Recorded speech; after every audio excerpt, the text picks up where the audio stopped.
Hola, buenas tardes. Mi nombre es Amalia Descalzo y antes de hacer mi presentación quiero dar las gracias a la Fundación Bodas de Isabel por invitarme a este Congreso Internacional de Fiestas y Recreaciones Históricas de Teruel. Es para mí un gran placer participar en este encuentro, pero quiero dar las gracias y Vamos, pero darle las gracias a Lorena Muñoz y a su gerente Raquel Esteban, porque ha sido Lorena quien me ha invitado más directamente a esta aventura. Bueno, mi nombre, como les he comentado, es Amalia Descalzo, soy profesora de Cultura y Moda en la Fashion Business School de la Universidad de Navarra, es decir, doy clase en un máster de gestión de empresas de moda y bueno, pues yo me doctoré, porque hice Historia del Arte, me doctoré con una tesis sobre el retrato y la moda y ahí es donde yo empecé, bueno, pues mi gran interés en este fenómeno, el fenómeno que es la moda y su implicación en la sociedad y bueno, pues todo lo que ello conlleva, que es un mundo realmente apasionante. Y aunque me he dedicado, realmente mi especialidad está en los siglos XVI, XVII y XVIII en España, porque son tremendamente particulares, pero bueno, pues mi dedicación bueno, como profesora y el haber tenido la inmensa suerte de haber sido discípula de doña Carmen Bernis, la gran pionera en la historia de la moda en este país, pues lo que se me ha pedido aquí, pues creo que le puedo dar respuesta, aunque sea el siglo XIII y además es uno de los siglos más apasionantes de la historia de la moda en España y de los que tenemos un gran conocimiento. Bueno, pues dicho esto, voy a empezar mi ponencia que, bueno, como ven ahí, se titula Influencias vestimentarias en la España del siglo XIII, cristianos, árabes y judíos, tres culturas en convivencia. España, a finales del siglo XII, iniciaba un periodo de prosperidad que en el siglo XIII cobraría definitiva entidad. La victoria en la batalla de las Navas de Tolosa señala la última fase de la Reconquista en la que intervinieron los reinos de Aragón, Castilla y Portugal. Los territorios musulmanes en la península ibérica quedaron reducidos al pequeño reino de Granada y durante la segunda mitad del siglo XIII la península pudo disfrutar de un periodo de tranquilidad que posibilitaría la prosperidad en el campo cultural, político y social, y también una agradable convivencia entre esas tres culturas que compartían el territorio en la península. Los progresos económicos conseguidos por las innovaciones técnicas, el incremento de los cultivos, el desarrollo de las comunicaciones entre los pueblos y del comercio entre Oriente y Occidente favorecieron el renacer de las ciudades. Y con ello una sociedad evidentemente más compleja en la que la diversificación profesional determinó nuevas estructuras sociales, pronunciándose mucho más que antes la diferenciación social por el vestido. En España, el resurgir de las ciudades fue también impulsado por la política repobladora de los reyes, favorecido por la concesión de privilegios a sus pobladores. Desde el punto de vista cultural, las universidades desarrollaron un papel importante como centros de estudio al sustituir a los monasterios que habían llevado a cabo este papel en los siglos anteriores. Todo ello favoreció el arte, el nacimiento del arte gótico, que en España se introduciría plenamente en el siglo XIII. El vestido, asociado a la moda, evolucionó en el siglo XIII a la par que las ideas, las necesidades impuestas por la sociedad en la que se desarrolló y el espíritu de los hombres y mujeres que en ese momento lo llevaron. Con el nuevo arte nació también un nuevo modo de vestir y de igual manera que podemos hablar de un arte común en todo el occidente, podemos hablar de una moda común y de un vestido común. Francia desempeñó un papel importante en la creación del primer arte gótico y lógicamente también del primer vestido gótico. Las relaciones entre España y Francia fueron muy favorables y decisivas para que España adoptara este nuevo estilo. En todos los países de la Europa occidental se usaron vestidos muy parecidos y los nombres de muchos de ellos se repitieron en las distintas lenguas con pequeñas variantes. España, en lo esencial, siguió la moda de Europa, pero observamos, especialmente entre las mujeres, como después veremos, una serie de rasgos muy originales que, por un lado, se explican por la supervivencia de modas anteriores, algunas que ya se habían producido, ya venían desde el siglo X, y desde luego, cómo no, por la influencia del mundo musulmán. No cabe duda de que la conquista de Andalucía y las prolongadas estancias de la corte castellana en Sevilla dejaron sin duda una profunda huella en la España cristiana. Son numerosos y diversos los documentos que, bueno, les quería poner de Francia y, no, perdón, me he equivocado. Anterior, en la España cristiana. Son numerosos y diversos los documentos gráficos y escritos que se conservan para conocer las modas y costumbres del periodo que nos ocupa. Pintura, escultura, relieves y especialmente las miniaturas de la escuela Alfonsín, que nos ofrecen un rico repertorio gráfico de la época. Pero sin duda la mejor información es la que nos han aportado los trajes auténticos exhumados de los enterramientos reales del monasterio de las Burgas en Burgos. Son prendas de valor excepcional la que nos han permitido confrontarlas con los documentos gráficos y escritos y conocer con mayor exactitud la moda. Parafraseando al marqués de Lozoya, toda la baja Edad Media es una progresión ascendente hacia el refinamiento en la vida y el lujo en el vestir. Las grandes conquistas de San Fernando, las relaciones de su hijo Alfonso con Italia, Flandes y Alemania originan una suntuosidad en los indumentos que nos sorprende en los fragmentos conservados en los museos y en las representaciones miniadas de los códices. Por otro lado, los cristianos sucumbieron ante el refinamiento de la civilización andaluza, especialmente los monarcas cristianos, especialmente los monarcas y la corte. La crónica de Alfonso XI nos cuenta cómo, cuando el rey visitó Sevilla, se quemaron perfumes en las calles, ¿no? Aquí les pongo, bueno, pues esos testigos de esta civilización, vamos, de esta cultura en España, la mezquita de Granada. Hay una aspiración en esta sociedad colectiva por el lujo, como se comprueba en las leyes suntuarias destinadas a contenerlo. Nada más, bueno, pues les invito a leer esas leyes suntuarias y las que dictó el propio Alfonso X el Sabio. Pero a esta aspiración colectiva al lujo contribuyeron de una manera bastante efectiva tanto musulmanes y judíos. Estos últimos, aquí tenemos la sinagoga de Santa María la Blanca, que además el permiso fue dado por Alfonso X el Sabio, uno de los personajes tan importantes de este siglo XIII, a quien le debemos las cantigas y esa ingente documentación que nos ha proporcionado. Bueno, pues a ello contribuyeron tremendamente musulmanes y judíos. Estos últimos, como ustedes saben, excelentes comerciantes. Ya en el siglo XI se vieron en España 3 tratados de comercio escritos ya por esos rabinos españoles.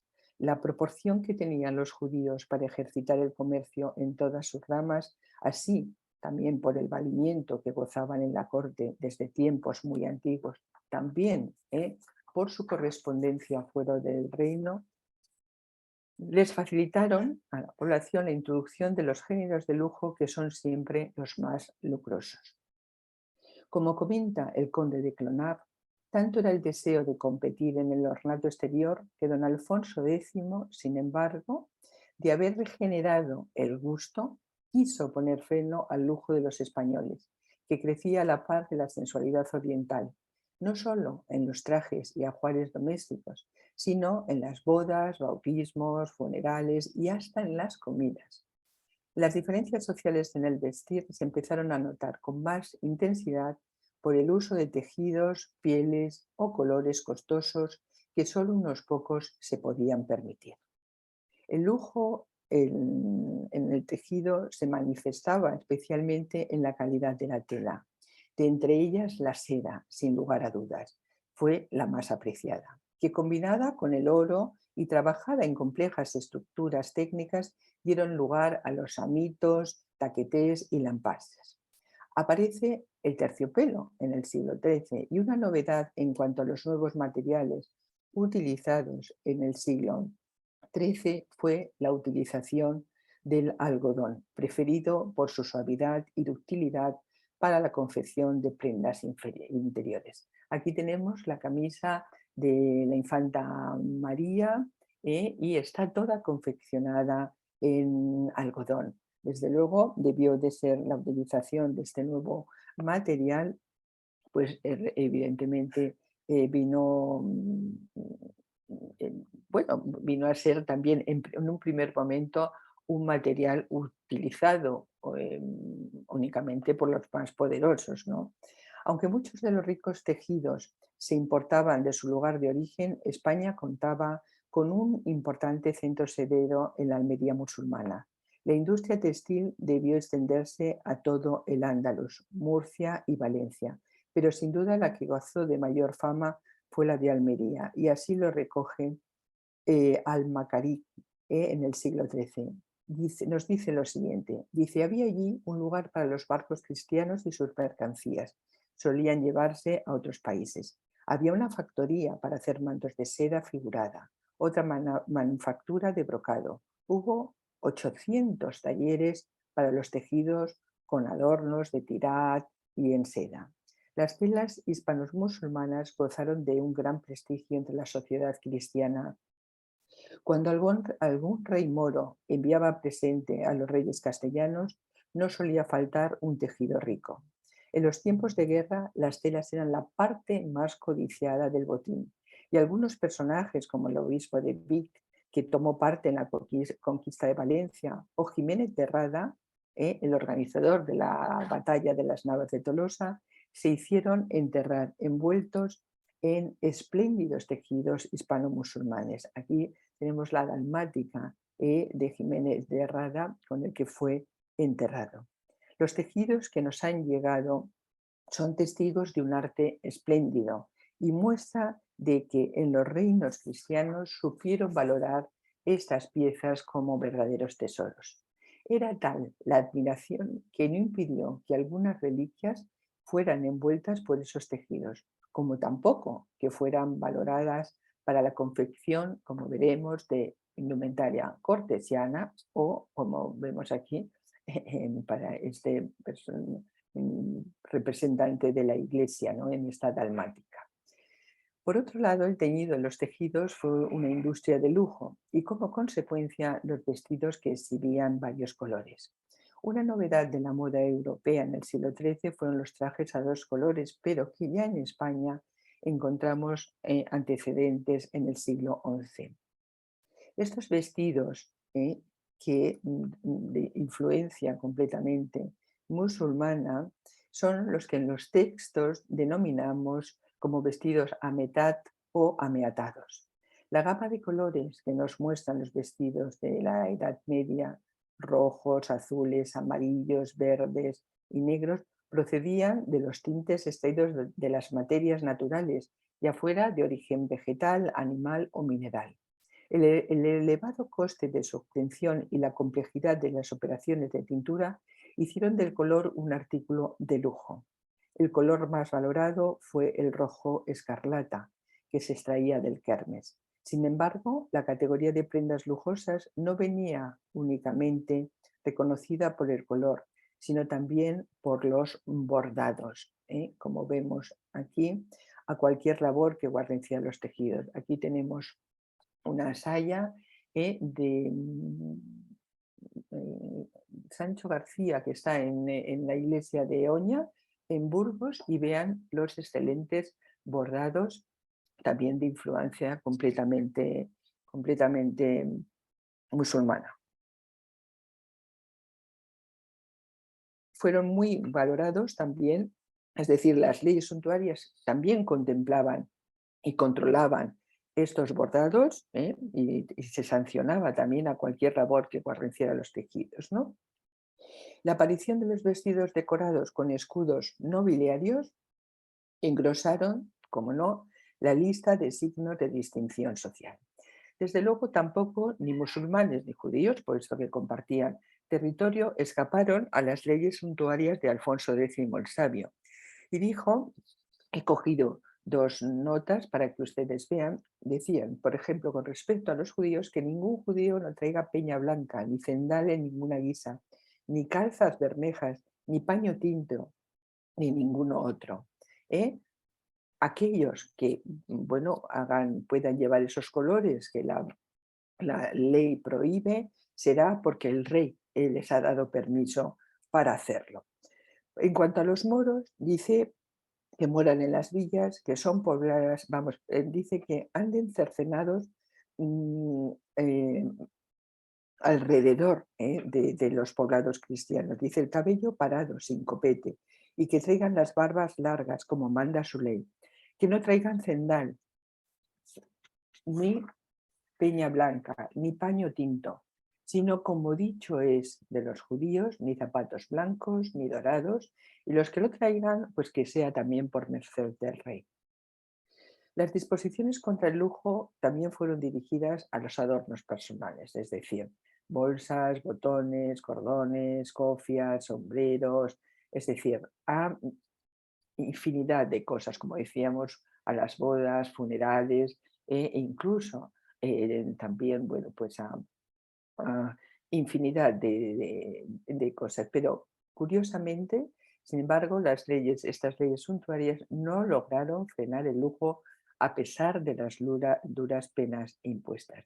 Realmente las leyes suntuarias, que no hace falta para aquellos que se dedican al estudio de la indumentaria histórica, son fundamentales porque justo aquello lo que se está prohibiendo realmente es porque es lo que más llega a la población. Y tenemos que leer estas leyes suntuarias con muchísimo detalle porque evidentemente ellas nos van indicando todo aquello que está en boga o que está la última tendencia. El vestido medieval español, bueno, el cristiano, gira en términos generales en el ámbito de la moda internacional o europea. Es decir, que igual que hablamos, como hemos dicho, de un arte románico común a toda Europa, hablamos de un arte gótico y hablamos también de un vestido común. Los vestidos en uso en este momento reflejan la naturalidad que caracteriza el primer arte gótico. Son vestidos elegantes que iremos viendo y prácticos, que respetan las formas naturales del cuerpo, a pesar de que las hechuras, como iremos viendo, están inspiradas por los nuevos ideales estéticos, ¿no? Y artísticos, que abogaba, como ven, por el arte gótico, por la verticalidad.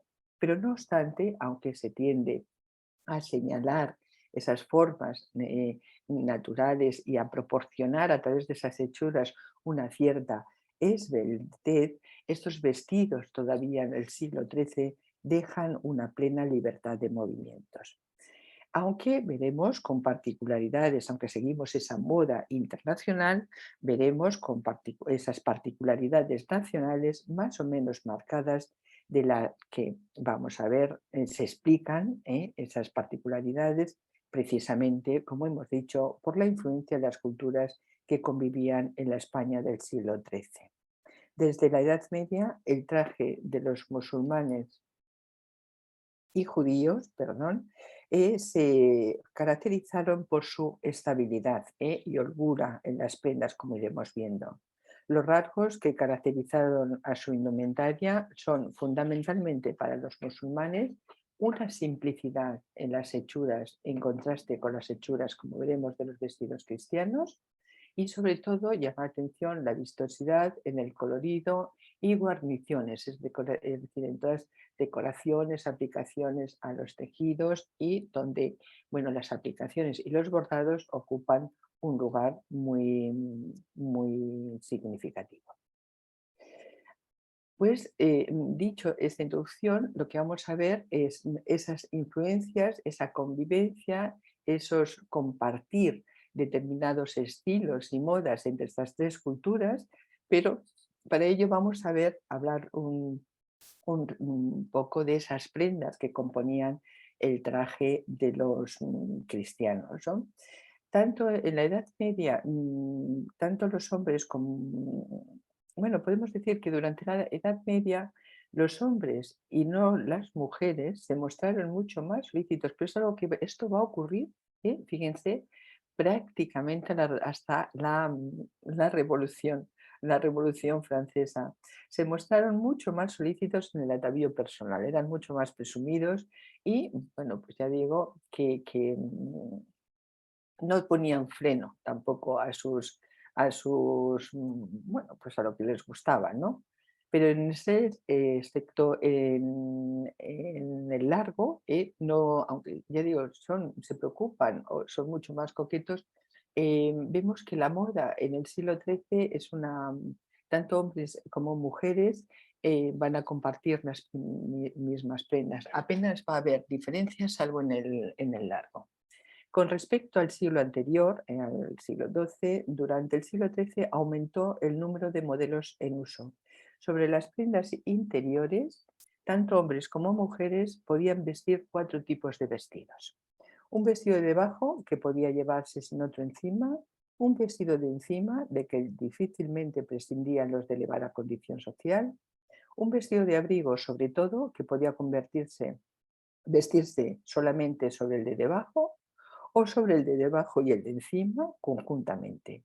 Y por último, aquellos prendas de encima que llamamos la familia de los mantos y las capas.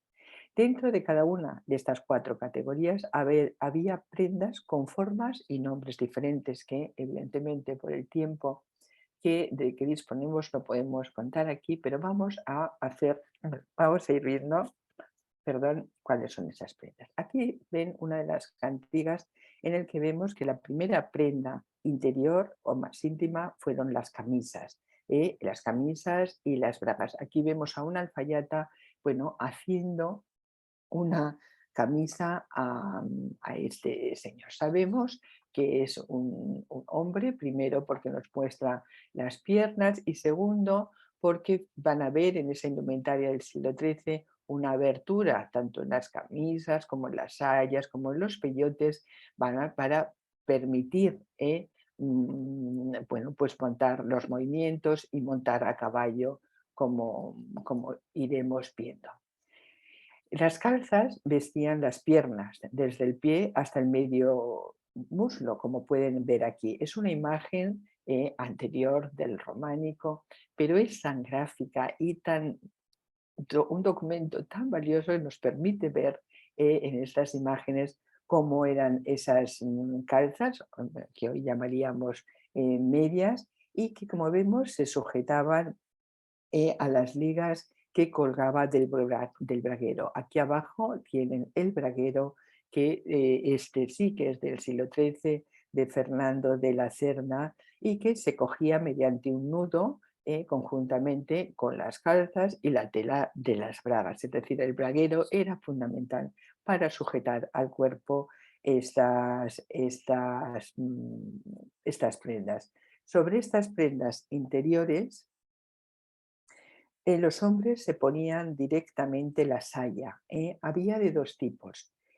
Una saya holgada, que es como la que pueden ver aquí, y otra ajustada. La saya más común, evidentemente la que llevaba el 90% de la población, era la que están viendo aquí en pantalla, holgada, con la falda abierta, como pueden ver aquí, o cerrada, dependiendo el uso, y su hechura tenía forma de T y se ajustaba al talle, como pueden ver aquí, mediante un cinturón, dejando el cuerpo de la saya adusado. Bueno, son maravillosas. Aquí tengo, porque esta imagen es mucho más buena en blanco y negro, como la pueden ver, pero bueno, aquí vemos esta saya en su versión más sencilla y bueno, pues y que como ven con forma de T, sin costura en las sisas y abierta por delante que nos permite ver esa camisa interior, las calzas y que llevaron, ya digo, en la inmensa mayoría de la población.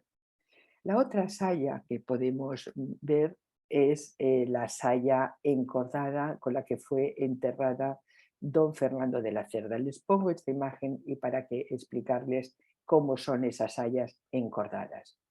Desde luego, la saya encordada de don Fernando de la Cerda es un valioso documento que nos ha permitido conocer en detalle, bueno, pues no solamente las características estructurales de esta prenda, sino su innovador sistema de ajuste.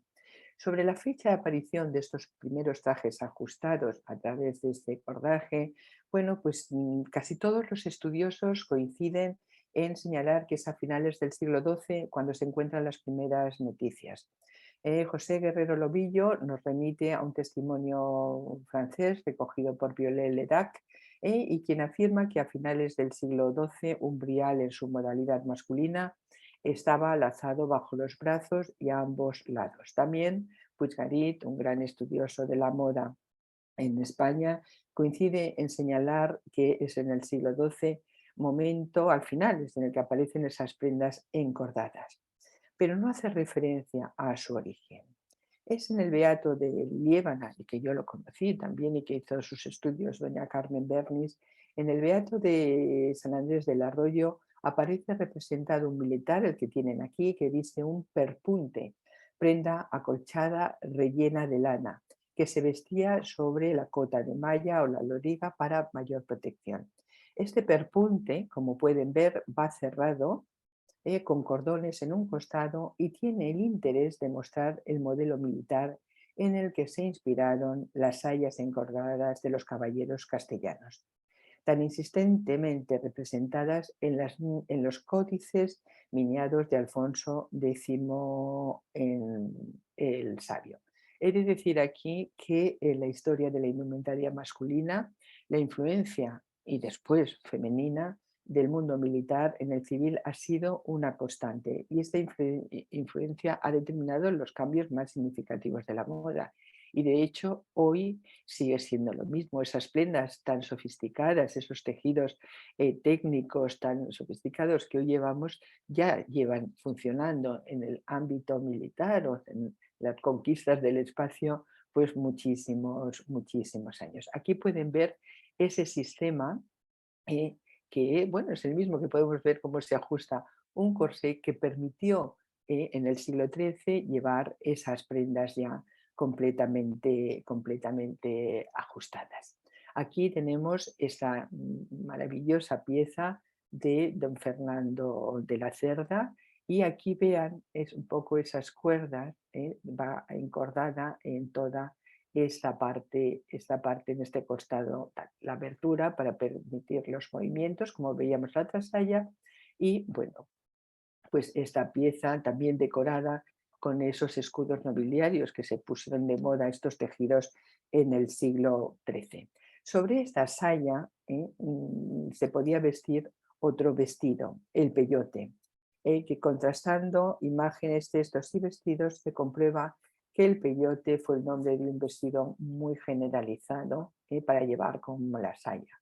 Estaban sin mangas y esas aberturas o escotaduras podían ser, bueno, perdón, de diferente tamaño, pero el peyote con el que nos hemos familiarizado mucho más es con el que, bueno, aquí le vemos la seña encordada, con el de don Fernando de la Cerda, característico por esas aberturas tan enormes que lleva el peyote y que se ponía, ya digo, encima de la saya. En esta imagen, perdonen un poco la calidad, pero están sacadas en su inmensa mayoría de internet. Al aumentar el tamaño se pixelan y tal, pero bueno, vean aquí este personaje como lleva una saya encordada, lo ven aquí en la abertura que nos deja ver la camisa interior y encima lleva un peyote, como ven, en las calzas, con soleta de color rojo. Aquí esta imagen que es maravillosa, podemos ver de perfil, ay, perdón, manos, perdón, atrás, anterior, aquí la imagen de Anaquí, el peyote, fíjense, la enorme escotadura y debajo la saya encordada, como vemos aquí, es un valioso también documento este relieve de la Catedral de León. Bueno, otras prendas que se podían vestir también sobre la saya, pero de uso más restringido, porque eran elegantísimas, fueron la piel, la aljuba y la almejía. Como ven, aquí les pongo esta aljuba, que se diferenciaba de los otros vestidos por sus mangas tremendamente anchas y por ser vestidos largos en un momento en que la población masculina se había inclinado ya hacia el vestido corto.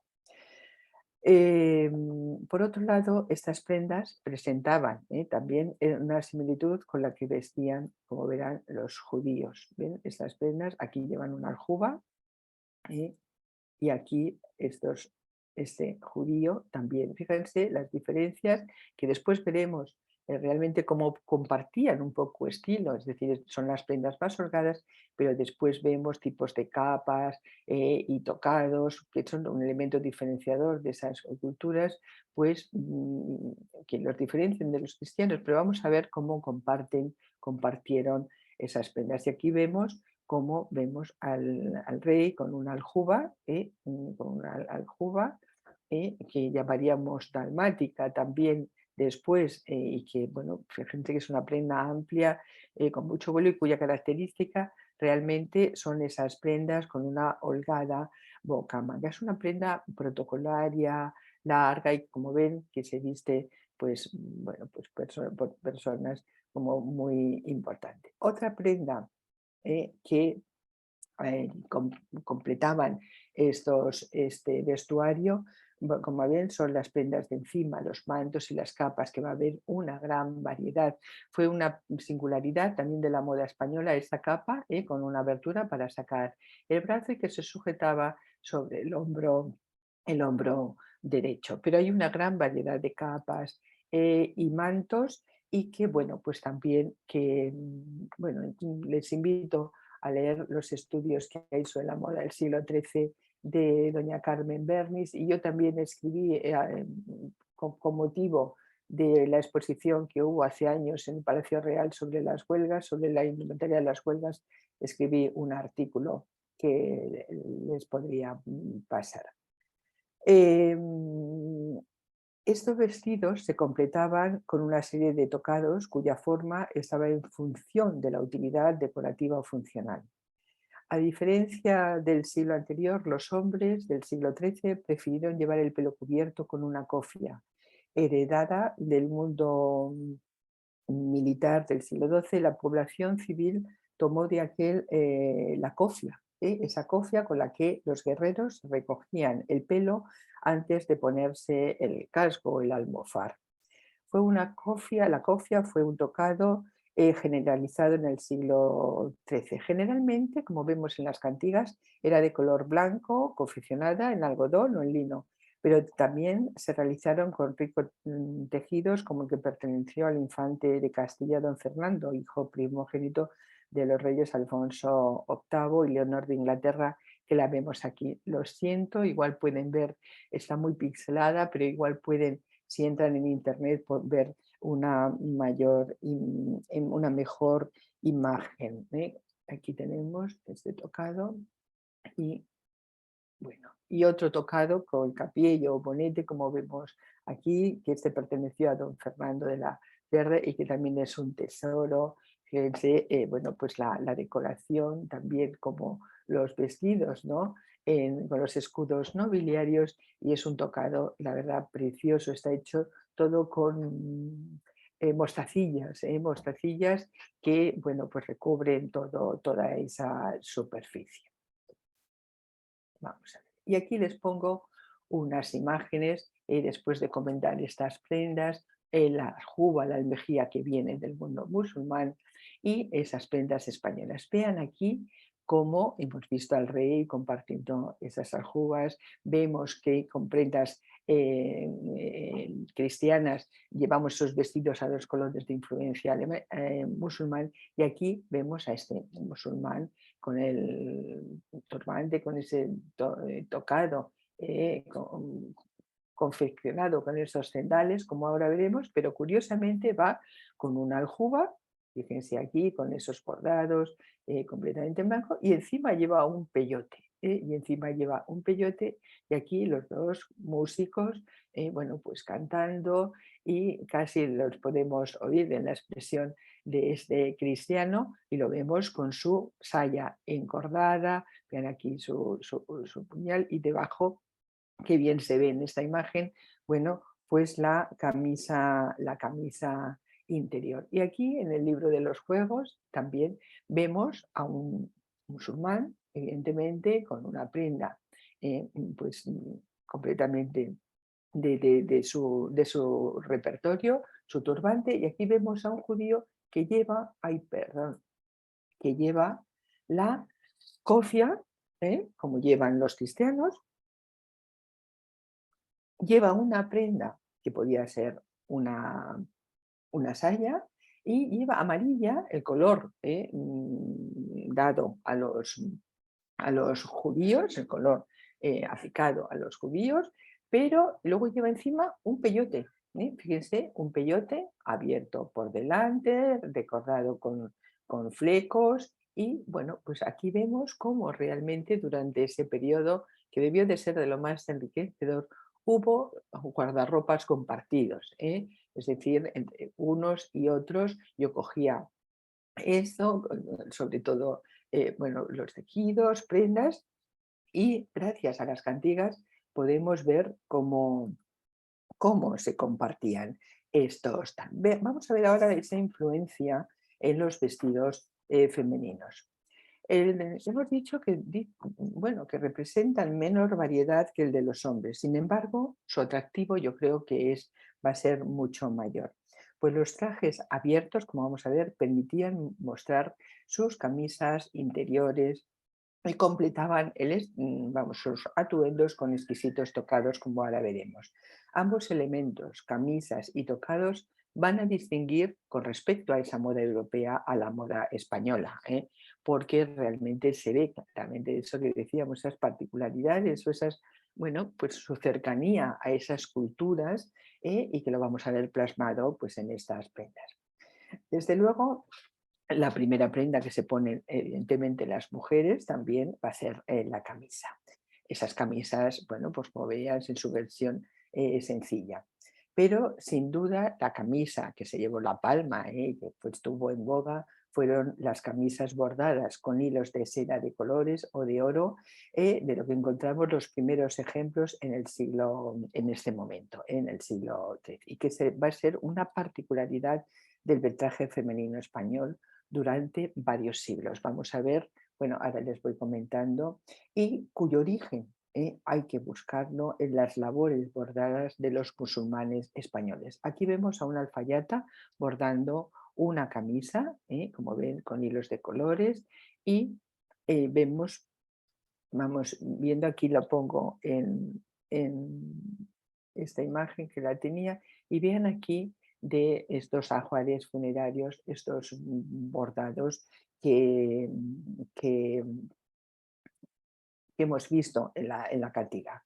Los documentos del siglo XIII, al referirse a estas camisas, las llaman camisas margomadas, y corrobora esta denominación la cantiga, perdón, 97, en la que se ha representado una alfayata, que es la que yo les he puesto, que según la inscripción explicativa hacía camisas margomadas. Su alto coste no frenó su uso, de ahí las prohibiciones que hicieron las Cortes de Sevilla en el año 1256. Decía: otro sí, mando que ninguna mujer no traiga orfres, ni cintas, ni aliofares, ni margome, camisas con oro ni con plata, ni con sirgo ni con cintas. Pero bueno, Esto, como hemos dicho al principio, apenas se hicieron caso a estas prohibiciones. Mire, estas camisas margomadas, que ya digo, esa decoración traída, bueno, pues de todo ese repertorio de la musulmán, vean aquí, como vemos aquí con una alcandora, esas decoraciones van a tener una gran, bueno, pues importancia en la moda española. Importancia que se va a mantener en el siglo XIII, en el siglo XIV y en el siglo XV. Como vemos en este detalle de una de las mangas, fíjense en este cuadro ya con el verdugado y los chapines, todavía la importancia de esas camisas marromadas cuyo origen lo veíamos en el siglo XIII. Bueno, aquí un detalle del esto. Y que la reina Isabel la Católica pues llevó evidentemente estas camisas y que fueron uno de los regalos que se hacían muchas veces a mujeres de otras cortes. Fíjense, ya en la época de los reyes católicos no se llaman camisas margonadas, sino que las llaman camisas moriscas, para de alguna manera aludir al origen y a la procedencia de esas camisas. Bueno, aquí vemos en esta cantiga esta dama con esa camisa margomada y al igual que la indumentaria masculina, perdón, sobre las camisas las mujeres podían vestir una saya que en su versión sencilla era holgada, suelta y que se ajustaba al talle como con un cinturón y que me imagino que sería la que vestirían también gran parte de la población, o una saya encordada como la que vemos aquí de doña Leonor. Esta saya encordada, que vimos también, hemos visto en el guardarropa masculino, imagínense la aceptación que tuvo entre las prendas que componían el vestuario femenino. Pues aparte de cumplir su función de prenda ajustada y de armonizar con ese gusto artístico por la esbeltez, por lo estilizado, pues se ajustaba al talle, marcando el talle, y la cintura, ya digo, armonizaba con esos momentos de gusto por una cintura estrecha. Por otro lado, esa abertura de la lateral que vemos aquí permitía mostrar los ricos bordados de la camisa interior. Realmente es mucho más vistosa que esa indumentaria, aunque fueran mucho más pretenciosos, la indumentaria masculina, pero vean la importancia de esa influencia árabe y de esos bordados en estas camisas, inspiradas también, como hemos visto, en esas prendas aljubas, alcandoras de la indumentaria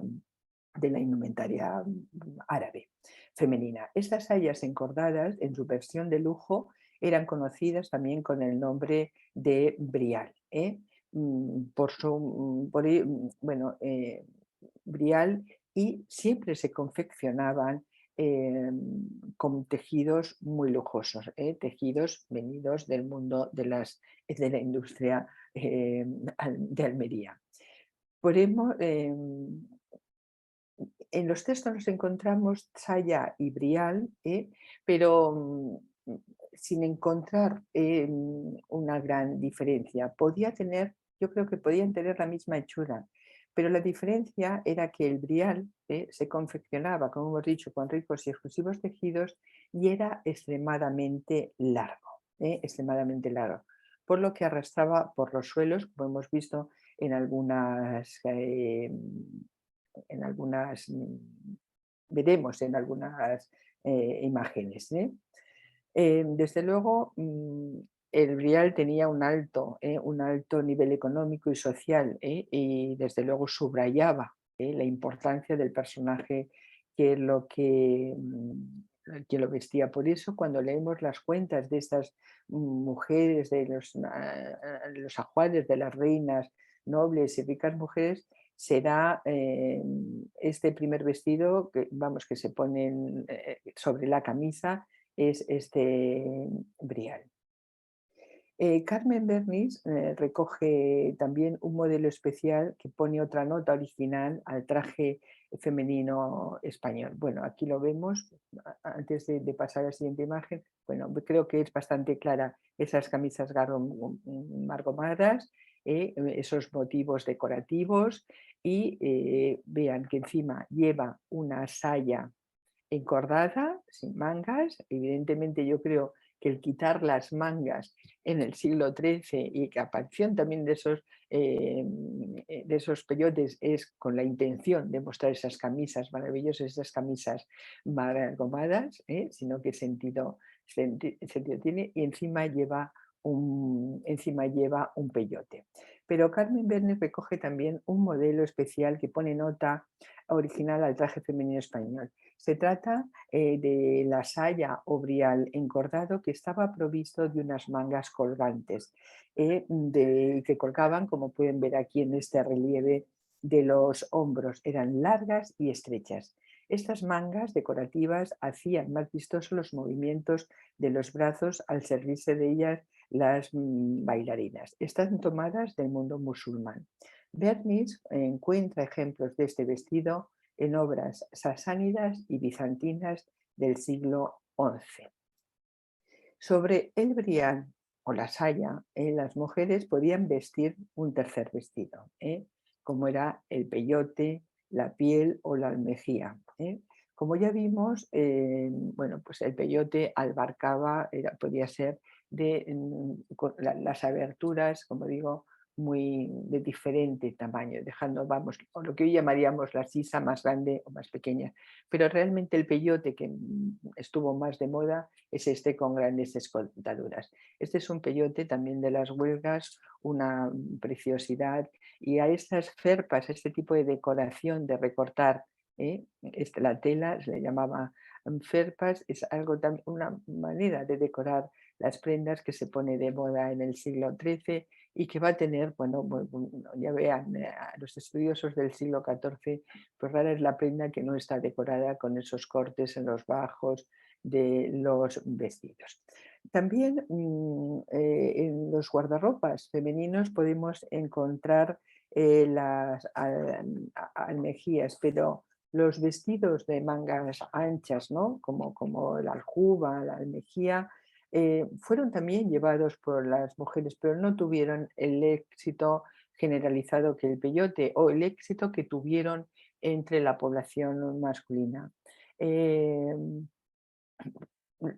Las llevaban, como aparecen en algunas crónicas, en ocasiones muy especiales. Y también creo que se usó como vestido de novia.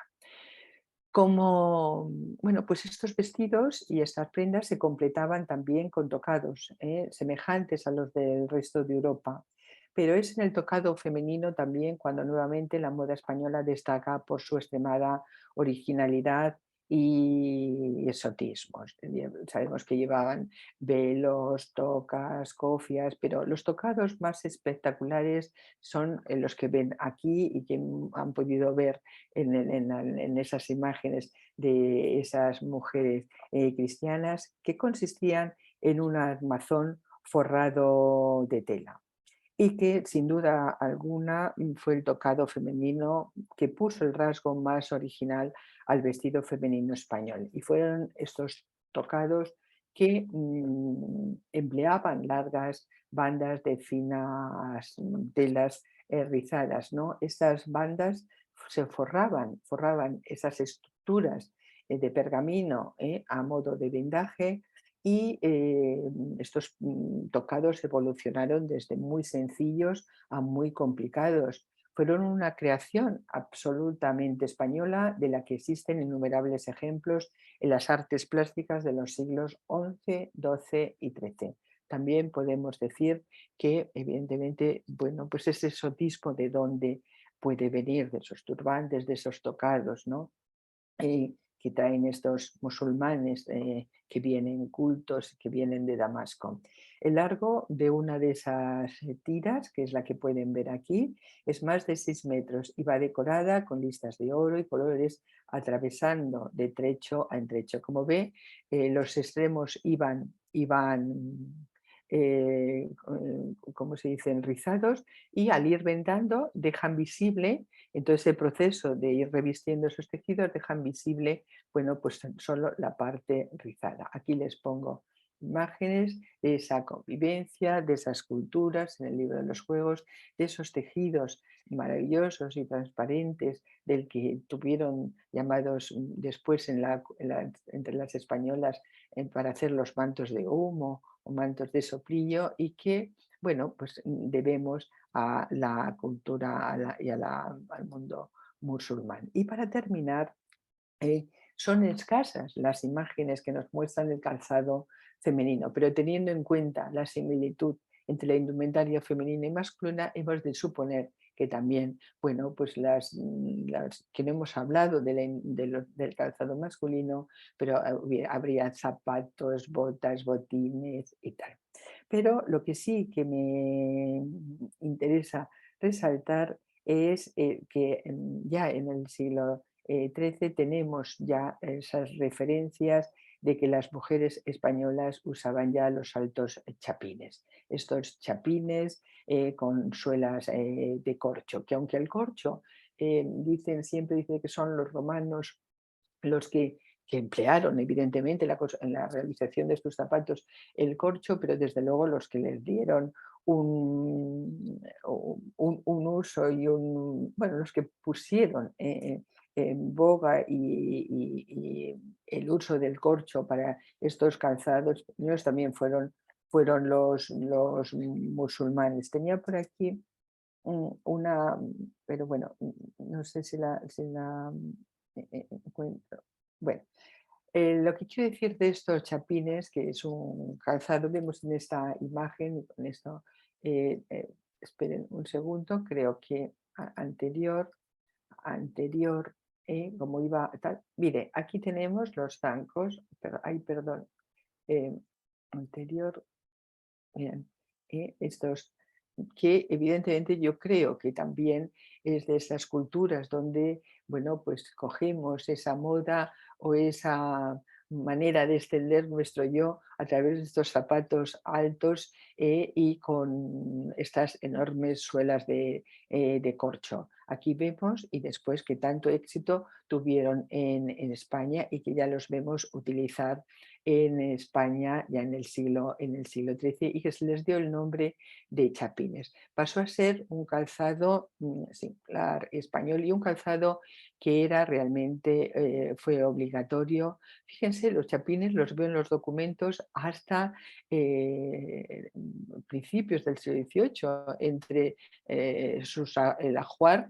La primera mujer de Felipe V llevaba unos chapines. Bueno, era una prenda, vamos a ser un calzado que tiene, bueno, pues mucho simbolismo, mucha historia y que las mujeres españolas lo han llevado prácticamente a lo largo, fundamentalmente en el siglo XVI y en el siglo XVII. Y digo esto y hago este especial hincapié, y con esto ya termino, porque siempre, e incluso en los libros de historia de la moda, siempre se hablan de los chapines venecianos y bueno, de los chapines italianos, cuando, bueno, pues en España realmente fueron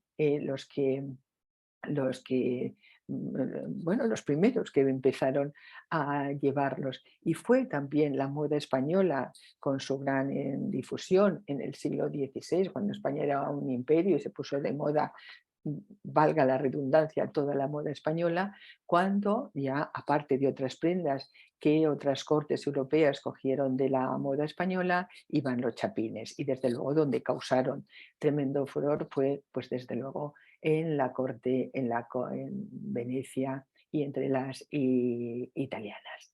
Bueno, espero que haya podido quedar de una manera clara esas influencias, sobre todo visualmente, y la importancia que tuvieron, sobre todo en el siglo XIII, esa convivencia pacífica, aunque cada uno estaba en su sitio, esa influencia de la cultura, donde también esta cultura material que es el traje formaba parte para, bueno, pues para escribir nuestra historia.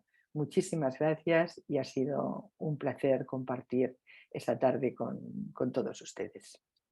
Gracias.